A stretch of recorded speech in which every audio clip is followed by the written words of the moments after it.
Assalamualaikum warahmatullahi wabarakatuh. Salam jumpa dengan Wong Santun. Kali ini saya ingin membahas tentang cara iblis menggoda manusia. Dikisahkan dari Mu'adz bin Jabal dari Ibnu Abbas bahwa Nabi pernah tanya jawab dengan iblis. Lalu iblis bercerita, "Tahukah kau Muhammad, dusta berasal dariku?" Ini kata iblis. "Akulah makhluk pertama yang berdusta. Pendusta adalah sahabatku. Barang siapa bersumpah dengan berdusta, ia kekasihku. Tahukah kau Muhammad, aku bersumpah kepada Adam dan Hawa dengan nama Allah bahwa aku benar-benar menasihatinya. Sumpah dusta adalah kegemaranku. Riba, gosip, dan namimah atau adu domba kesenanganku. Kesaksian palsu kegembiraanku. Orang yang bersumpah untuk menceraikan istrinya, ia berada di pinggir dosa, walau hanya sekali dan walaupun ia benar. Sebab barang siapa membiasakan dengan kata-kata cerai, istrinya menjadi haram baginya. Kemudian ia akan beranak cucu hingga hari kiamat. Jadi semuanya anak-anak zina, dan ia masuk neraka hanya karena satu kalimat, yaitu cerai. Wahai Muhammad, umatmu ada yang suka mengulur-ngulur sholat. Setiap ia hendak berdiri untuk sholat, aku bisikan padanya, waktu masih lama, kamu masih sibuk. Lalu ia menundanya hingga ia melaksanakan sholat di luar waktu. Maka sholat itu dipukulkannya ke mukanya. Jika ia berhasil mengalahkanku, aku biarkan ia sholat. Namun aku bisikkan ke telinganya, lihat kiri dan kananmu. Ia pun menoleh. Pada saat itu aku usap dengan tanganku dan kucium keningnya, serta aku katakan, sholatmu tidak sah. Jadi sholatmu tidak sah. Bukankah kamu tahu Muhammad, orang yang banyak menoleh dalam sholatnya akan dipukul. Jika ia sholat sendirian, aku suruh ia untuk bergegas. Ia pun sholat seperti ayam yang mematuk beras. Jika ia berhasil mengalahkanku dan ia sholat berjamaah, aku ikat lehernya dengan tali hingga ia mengangkat kepalanya sebelum imam atau meletakkan sebelum imam.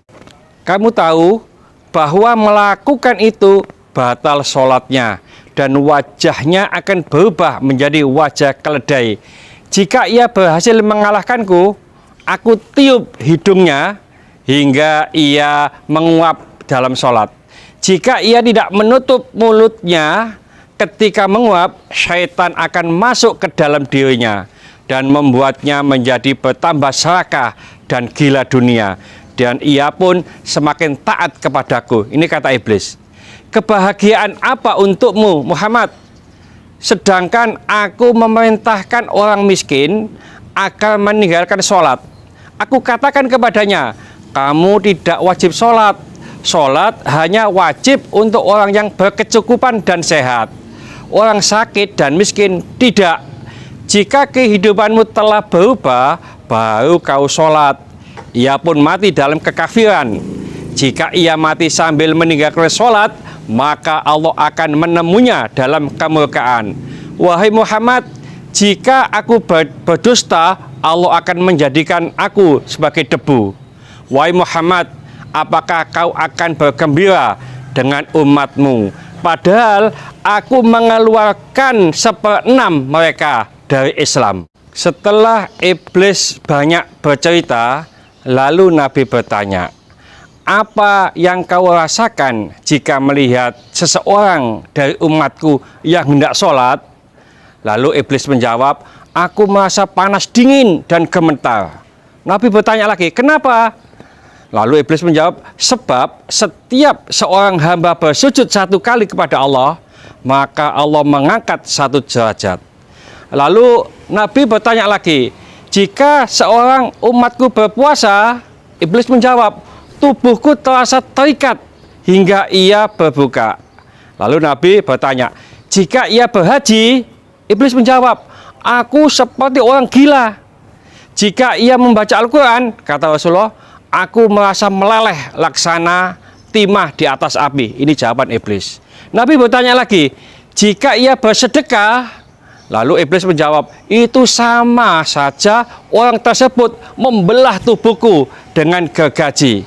Mengapa bisa begitu? Kata Rasulullah. Lalu iblis menjawab, sebab dalam sedekah ada 4 keuntungan baginya. Apa? Yaitu keberkahan dalam hartanya, hidupnya disukai. Sedekah itu kelak akan menjadi hijab antara dirinya dengan api neraka, dan segala macam musibah akan terhalau darinya.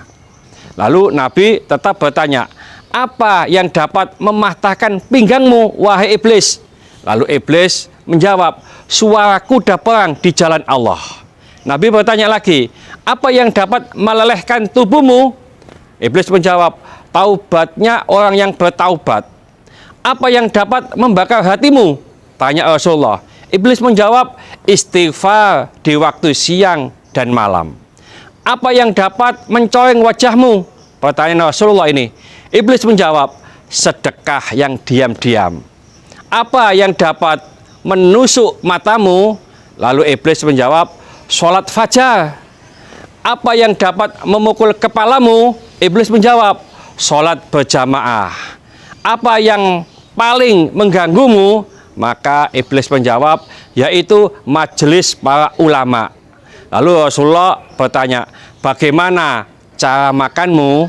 Iblis menjawab, dengan tangan kiri dan jariku. Di manakah kau menaungi anak-anakmu di musim panas? Iblis menjawab, di bawah kuku-kuku manusia. Inilah tanya jawab antara Nabi dan iblis. Semoga Allah memberikan kemampuan kepada kita dari tipu daya, godaan iblis yang sangat lihai itu. Dan semoga kita bisa beribadah dengan baik. Mudah-mudahan sedikit ini dibarengi hidayah oleh Allah Subhanahu wa Ta'ala. Mudah-mudahan bermanfaat bagi kita semuanya. Sampai jumpa di video yang akan datang. Akhir kalam, Assalamualaikum warahmatullahi wabarakatuh. Salam Bang Santun.